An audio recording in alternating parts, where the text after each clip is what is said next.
तो दोस्तों, कैसे हैं आप। बेसिक मैथ के टॉपिक के अंतर्गत मैं आपको आज क्लोज्ड कर्व के बारे में बताऊंगा। बंद आकृतियां के बारे में बताऊंगा। बंद आकृतियां किस प्रकार की होती है, कैसी कैसी आकृतियां होती है, बंद आकृतियां, क्लोज्ड कर्व क्या होते हैं। ठीक है, तो इसी सीरीज के अंतर्गत जो बेसिक मैथ के अंतर्गत आता है, बेसिक मैथ का ये टॉपिक बहुत इंपॉर्टेंट होता है परीक्षा के अंदर, ऑल कॉम्पिटिशन्स के अंदर का। इसमें से कम आपसे 10 से 12 नंबर के क्वेश्चंस पूछे जाते हैं, जिसके अंदर हमारे अलग अलग सभी आ जाते हैं बेटा। क्वाड्रिलेटरल आ जाता है, पैरेललोग्राम आ जाता है, समांतर चतुर्भुज आ जाता है, चतुर्भुज आ जाता है, ट्रेपेजियम आ जाता है, समलंब चतुर्भुज आ जाता है, ट्राइंगल त्रिभुज आ जाता है ना बेटा। ऐसी सारी आकृतियां, जितनी भी आकृतियां होती है क्लोज्ड कर्व में, जो भी आकृतियां होती है, पॉलीगॉन्स, एनी पॉलीगॉन्स इसके अंतर्गत आ जाते हैं। ठीक है बेटा, तो हम बेसिक मैथ का ये टॉपिक शुरू करने जा रहे हैं। बहुत अच्छा, ये आपके 1 या 2 पार्ट में आपके मैं सामने लाऊंगा इस टॉपिक को। तो हम इसमें शुरुआत से डिनोट करते हैं बेटा बेसिक मैथ की क्लोज्ड कर्व के अंतर्गत, बंद आकृतियों के अंतर्गत। सबसे पहले हम पढ़ते हैं क्वाड्रिलेटरल्स। क्या होता है क्वाड्रिलेटरल्स? यानी चतुर्भुज, है ना बेटा। चतुर्भुज क्या होते हैं, ध्यान देना। A plane figure bounded by 4 line segment is called quadrilaterals. क्या कहता है बेटा? एक ऐसा चतुर्भुज 4 भुजाओं से, एक ऐसा चतुर्भुज जो 4 भुजाओं से बंद हो, बंद आकृति, 4 भुजाओं से घिरी हुई आकृति। क्या, कौन सी आकृति? घिरी हुई। क्या कहलाती है? चतुर्भुज कहलाती है। यानी परिभाषा क्या होगी बेटा? 4 भुजाओं से घिरी हुई बंद आकृति, क्लोज्ड कर्व, यानी बंद आकृति क्या कहलाती है? चतुर्भुज कहलाती है। A plane figure bounded by 4 line segments is called quadrilaterals. ध्यान देना बेटा, ये आपके सामने एक मैंने प्लेन फिगर बनाया, ABCD, ये प्लेन फिगर है।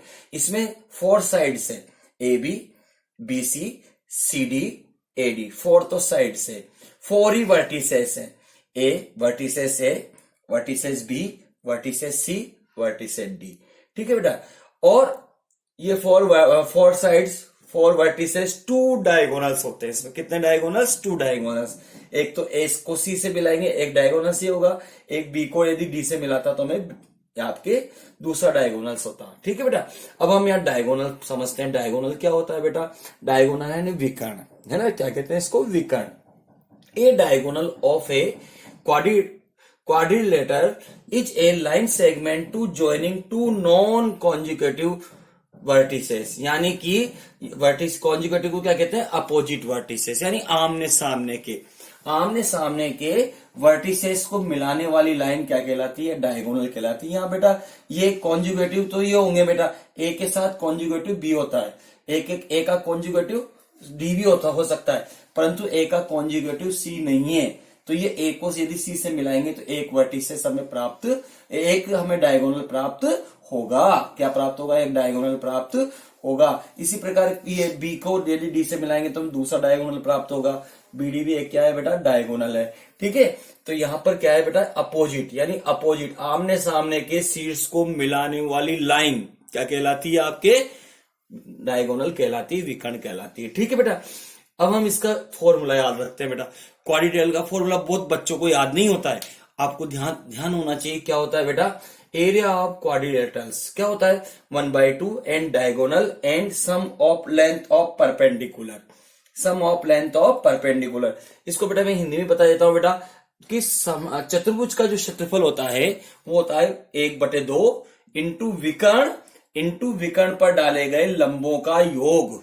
सम ऑफ लेंथ ऑफ परपेंडिकुलर ने लंबों का योग, अंतरलंब जो डलते हैं उनका योग क्या कहलाता है बेटा?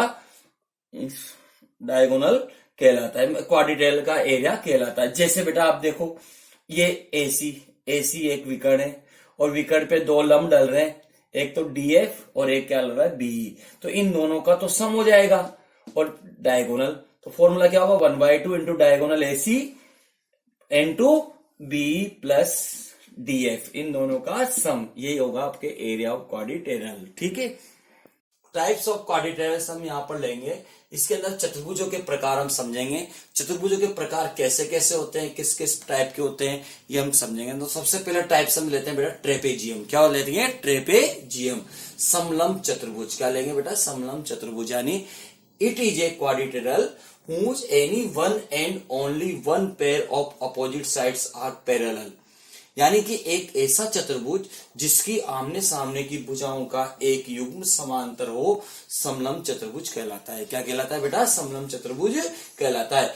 इट इज ए क्वाड्रिलेटरल, एक ऐसा चतुर्भुज जिसकी आमने सामने की भुजाओं का एक युग्म, यानी एक युग्म यानी एक जोड़ा समांतर हो। एक जोड़ा क्या हो? समांतर हो। क्या कहलाता है?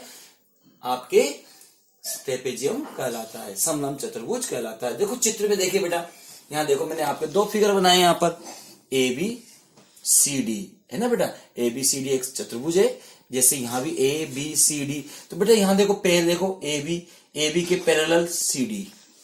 इसी प्रकार यहाँ पर देखो ये पैरेलल नहीं है ना बेटा, ये पैरेलल नहीं है, परंतु ये दोनों पैरेलल है। ये रेल की पटरी की तरह है, नहीं है क्या बेटा? इसी प्रकार देखो ये मैंने, ये रेल की पटरी है, A B parallel C D. तो यहाँ लिखेंगे बेटा in figure A B parallel C D.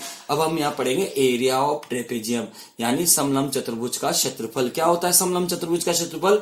1/2 into sum of parallel side into height, यानी कि समांतर भुजाओं का योग इंटू ऊंचाई। Sum of parallel side into height, यानी 1/2 इंटू समांतर भुजाओं का योग इंटू ऊंचाई। ये समलंब चतुर्भुज का क्षेत्रफल होता है। दूसरा टाइप्स का हम देखते हैं बेटा, जो चतुर्भुज होता है वो होता है पैरेललोग्राम। क्या होता है? समांतर चतुर्भुज। क्या होता है बेटा? समांतर चतुर्भुज। डेफिनेशन ध्यान देना, it is a quadrilateral whose both pairs of opposite sides are parallel and equal is called parallelogram. क्या कहलाता है बेटा? Parallelogram. It is a quadrilateral, एक ऐसा चतुर्भुज, एक ऐसा चतुर्भुज जिसकी आमने सामने की भुजाओं का एक, आमने सामने की भुजाओं का युग्म, युग्म यानी पेयर क्या हो? समांतर भी हो, पैरेलल भी हो और इक्वल भी हो, यानी बराबर भी हो। पैरेलल भी हो और इक्वल भी हो, क्या कहलाता है बेटा? एक पैरेललोग्राम कहलाता है, यानी समांतर चतुर्भुज कहलाता है। ऐसा चतुर्भुज जिसकी आमने सामने की भुजाएं समांतर तथा बराबर हो। आमने सामने की भुजाएं कैसी हो? समांतर भी हो और बराबर भी हो, समांतर चतुर्भुज कहलाता है।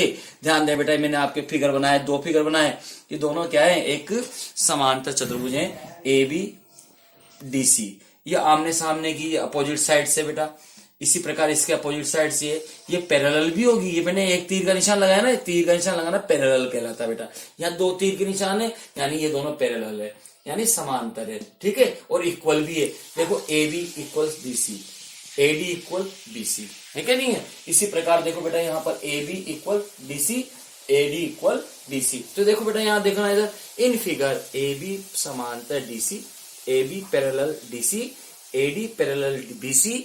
ए डी किसके पैरेलल है? बी सी के। एंड ए बी बराबर डी सी, ए बी बराबर भी होगी और ए डी बराबर होगी बी सी, है बेटा। अब हम यहाँ पर इस फॉर्मूले के बारे में समझते हैं। एरिया ऑफ पैरेललोग्राम क्या होता है? समांतर चतुर्भुज का क्षेत्रफल जो होता है वो क्या होता है? बेस इंटू हाइट, यानी आधार इंटू ऊंचाई। क्या होता है बेटा? आधार इंटू ऊंचाई। यहाँ चित्र में देखिए बेटा, ये बेस होता है, ए बी क्या है? बेस है, और जिस पर परपेंडिकुलर डाला जाता है उसको हम बेस कहते हैं, यानी ए बी बेस हो गया। और ये डी से लेके यहां तक ई तक, कहां तक बेटा? ई तक। ये इसकी क्या कहलाएगी? हाइट कहलाएगी। क्या कहलाएगी? हाइट। ये हाइट होगी, क्योंकि बेस हाइट वही होती है जो बेस पर परपेंडिकुलर होती है। ध्यान रखना बेटा ना, तो ध्यान रखना, बेस तो जिस पर परपेंडिकुलर हो वो बेस होगा, और ये क्या कहलाएगी? हाइट होगी। तो बेस इंटू हाइट, ये क्या होता है? इसका समांतर चतुर्भुज का क्षेत्रफल होता है। हाँ तो बच्चों, मैंने आपको टू टाइप्स के बताए, एक तो ट्रेपेजियम के बारे में बताया, पैरेललोग्राम के बारे में बताया, समांतर चतुर्भुज के बारे में बताया, तो के बारे में आपको मैंने बताया। मैं आपके अगले कल के टॉपिक में मैं आपके नेक्स्ट टाइप्स ऑफ क्वाड्रिलेटरल्स लूंगा। आप लगातार बनिए रहिए, इस चैनल को लाइक करेंगे, शेयर करेंगे और सब्सक्राइब भी करेंगे।